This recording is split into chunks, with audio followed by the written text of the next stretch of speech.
Today, we're taking a closer look at the life model concept of 5 to Thrive. We're going to cover 3 things. First, what 5 to Thrive actually is. Second, what happens when clients don't have this. And third, how to apply this concept in your practice. If you're new here, I'm Monica with the CFT Institute. We train therapists, counselors, and spiritual leaders in a framework approach that combines neuroscience with faith. So let's dive in. 5 to Thrive is a concept that, if you've been around the life model conversation for a while, you've heard of it, but if you're new, you might not know what we're talking about. So the book Living from the Heart Jesus Gave You identifies five things that every human needs in order to actually thrive in life. And those 5 things are present on our infographic, our life model informed therapy infographic, to show us how in the cycle of the redemptive cycle of what could happen as God helps us repair our attachment with Him, ourselves, and others, there's a sense of a system or concepts, things that could happen in our life if we're intentional to make them happen, to position ourselves for them to happen, that can really help us fully actualize who we are. And so that's amazing. That's what we want in life, right? Is to find out who we really are and live that out. So in 5 to Thrive, there's 5 things. The first is a place to belong, right? What does it mean to actually belong in a community? The second thing is a place to receive and give life. You're right. It's not give and receive. It's receive and give, because we must first receive. Thirdly, it's about what does it mean to actually heal from our malfunctions and trauma? And then what does it mean to mature? And then the 5th thing is what is it to live from our true identity, to really live from the heart that Jesus gave us, the true sense of who we are in the world. So these 5 things, if they are happening in our life, we're going to live fully alive. We're going to have fulfilled and functioning lives. We're going to be, like the word says, fully alive in Christ. And we will be fulfilled. Life won't be perfect. There's always going to be problems, but we will be connected to God, connected to others, living in joy, being able to rest, and maturing through life's difficulties. The problem is, in the relational detachment cycle and the fall of man, just helps us understand that this isn't always possible. That God had this intended desire for us to live fully fulfilled lives, but trauma and addiction and the cycle that continues because of those things cause us to not be able to live fully alive and not to fully thrive in life. So, when you think about this, we really, really want to be able to activate and notice these things in our clients. As mental health professionals, as our clients are coming into our offices, we oftentimes see that they're not living in a thriving situation. They are really hindered in their ability to live out these 5 things. It's super sad and super difficult, but we as mental health professionals can observe that for the clients coming in, and we can start to talk with them to find out where they are and figure out what we can do as mental health professionals to help them adjust themselves, position themselves to really get on track for thriving. So when we refer to each of those 5 things, a place to belong, a place to receive and give, a place to heal, mature, and learn our true selves, who we really are, what we want to do with clients is find out where they are in the process. So Alyssa, I'm just thinking about that. When you have a client coming into your office and you're just getting to know them the first time, if you see it from a 5 to Thrive lens, what are you looking for in terms of what's going on with them in their belonging or their receiving and giving, et cetera, et cetera? Yeah, that's such a great question. I would say that when I'm looking at a client and assessing where they're at, I think that there's a few different things that I'm kind of assessing them probably on all levels, knowing we may have to touch on all of them at some point, but trying to figure out where the starting point is. And because they all build on each other, I think looking at that sense of belonging, do they feel connected? Do they feel like they have safe community? They have places where there's high joy. We're checking on their relational levels first and where they're at. For me, Monica, I'm then looking through, are they able to receive? Are they able to give? Do they have a sense of stabilization? And just doing a lot of exploring with them. Yeah, I'm thinking about this on the fly as we're talking, because I think so much of it is integrated into my practice. So I'm trying to put something tangible to it. Is that what you're asking essentially? Yeah, for sure. I think that, when we know the concept of 5 to Thrive, we think about life through that lens. We think about our own lives through that lens as therapists, and we think about our clients in terms of, are they thriving? And if not, where do we even start? Right. And so a lot of times when a client comes into my practice, I'm thinking, this person has no place to belong. That is number one. Like, if they have no place to actually connect with others, how are they going to even have the bandwidth, the foundation for healing and growth? And so I'm thinking through that lens. I'm thinking, ooh, look at them. They're taking a lot, but they're not giving, or they're giving way too much, but they don't know how to receive. Right. And so I'm looking at those first two levels like, oh my goodness. Now, if somebody has those foundational levels, but then when it comes to healing, when it comes to maturity, when it comes to knowing their true self, there's problems. We know there's probably some trauma that's unresolved. Now, for everybody, there's trauma that's unresolved if you got the first two as well. But I think of it in terms of the first two.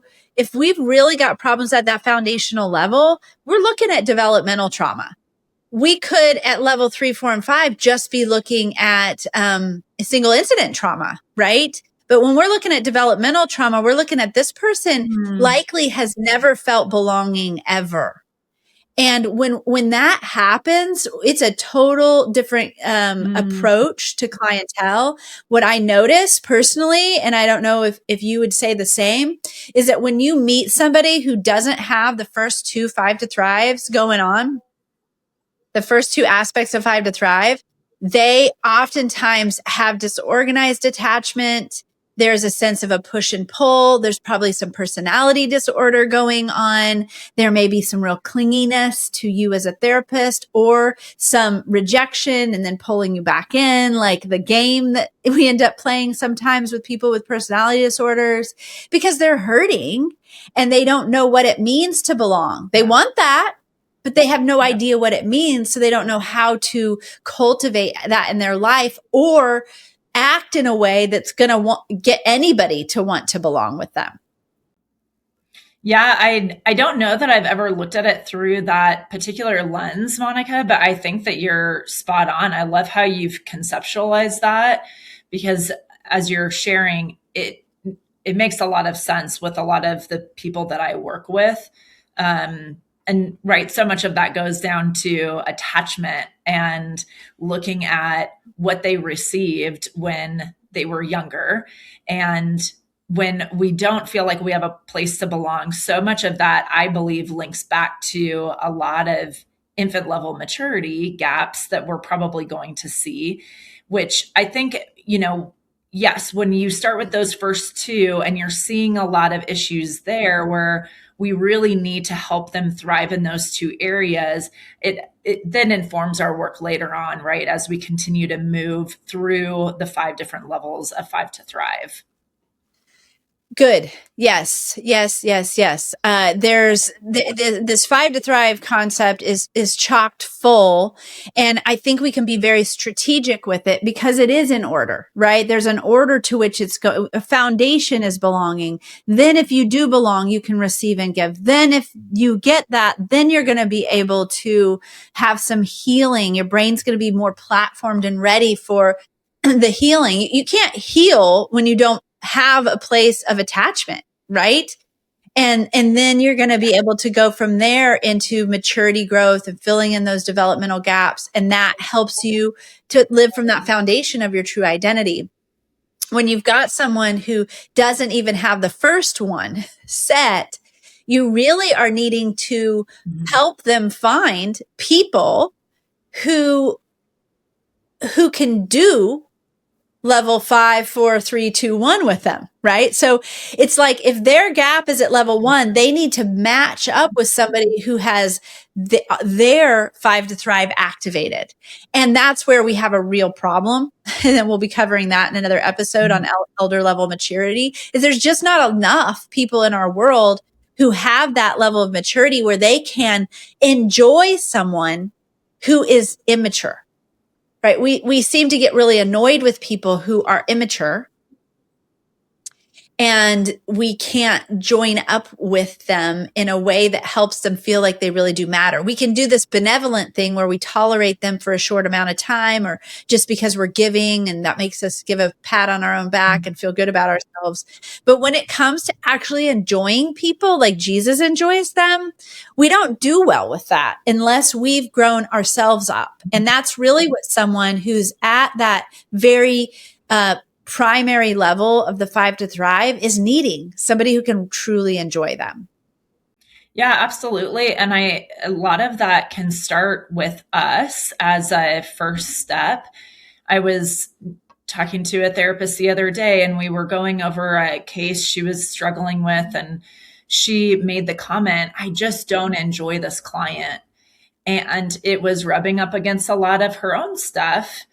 And we talked a lot about the importance of being able to create joy with clients and find things to appreciate about them, because it is so important that people do feel a sense of belonging in our office. And then it extends beyond there, right? We help them get plugged into community and other people outside of a therapeutic relationship where they can find that sense of belonging. But it's so foundational in order to do any of the rest of the work. And I think you bring up a lot of important points. When we want to help people get to healing, work through the trauma, develop maturity, it has to start from that basic foundation. Such a good foundation for ourselves as mental health professionals. And that does, I think we're talking about our third point here in this episode, that this is how we apply this concept to our practice. Excuse me. We need to be able to see where the client is in their development and how that matches up with where we are in our development, and be honest with ourselves and be humble about that, not, pridefully thinking, well, I'm all the way through the 5 to Thrive. If we're prideful and we're not seeing ourselves accurately, we're going to miss where the client is. And then we're not helping. We're not helping ourselves. We're not helping the other person. And so if we can, as Layman calls it, he says, when we can get over the severe narcissistic mortification of our own maturity gaps, then we can look at where the client is, look at we are, look at where we're triggered. A trigger is any time where we're with somebody and we are annoyed.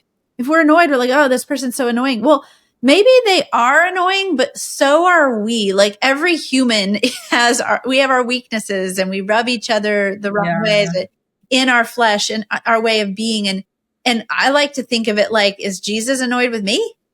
No, he says, come to me. I embrace you. I accept you as you are, like where you are. You don't have to be more mature or have your gaps filled in for me to fully accept you. Our maturity isn't a value thing for the way that God sees us or Jesus sees us. It's more this sense of we are accepted. And then maturity is a job that we can do, and it's fulfilling. It's like, oh, when I fill in these gaps, I can live more fully alive, not be more fully accepted. And I think as mental health professionals, that's how we want to apply that in our practice, but how we want to approach our clients is more from this curious perspective of where are they, so that I can kind of synchronize, like in a jump rope kind of thing. Like, how can I jump in to wherever they are and do that tandem with them so that I can help them along the way? So my brain, if I've done some more work, can help them get to where they need to be. Right. And I think I love that analogy, like the tandem jump roping. How do we synchronize with people? Because when we have irritations come up around clients, I think it's Layman who says, like, those are opportunities to almost celebrate, like, oh, here's a new area for me to look at and examine and grow in our own growth process. And I think when we can recognize that, one, this helps us to continue to grow, the more attuned we are with the things that are coming up. It also helps us move past that and get to a place where we can synchronize with clients with where they're at. And it's just so important in their own growth journey, but beautiful that along the way, we also get to grow with them, right? We take these things that surface for us and not just project it on the client and go, they're so frustrating, but be able to look at it and go, what is it in me that I have a hard time looking at them through the eyes of heaven, right? Seeing them as Jesus does, seeing how Jesus would be with them. Amen. Let's go with that. Let's go with that. I think you and I were talking about how each one of these concepts in 5 to Thrive could be its own episode. There's so much detail in each one when it comes to belonging and receiving and giving. And I know, I love, actually having therapy groups where I invite clients into the group and I see these things actually start to take off because of the belonging they're experiencing group. But there's so much more to talk about that's beyond this episode, but I'm thankful for the time that we did have today to discuss an overview. Same. I think it's an important concept. It's a big one. And I think it's one that hopefully we'll be able to have other podcasts that we jump into and continue to unpack more of this. And yeah, it's been great to be with you today and dive more into this. Any last things that you want to share about your thoughts around 5 to Thrive? No, I think I'm going to save it for the next episodes as we go into the details. So I'm good. Well, awesome. It's been great to be with you. And for all of you listening in, thanks for tuning in today and listening. If this interests you and you want to take this deeper, you want to jump more into some of these other concepts, you can do that at cftinstitute.com. There's tons of training on there, and you can actually do a lot of training for free. So we just want you to remember that healing spreads when counselors live in joy. And we're looking forward to seeing you next time.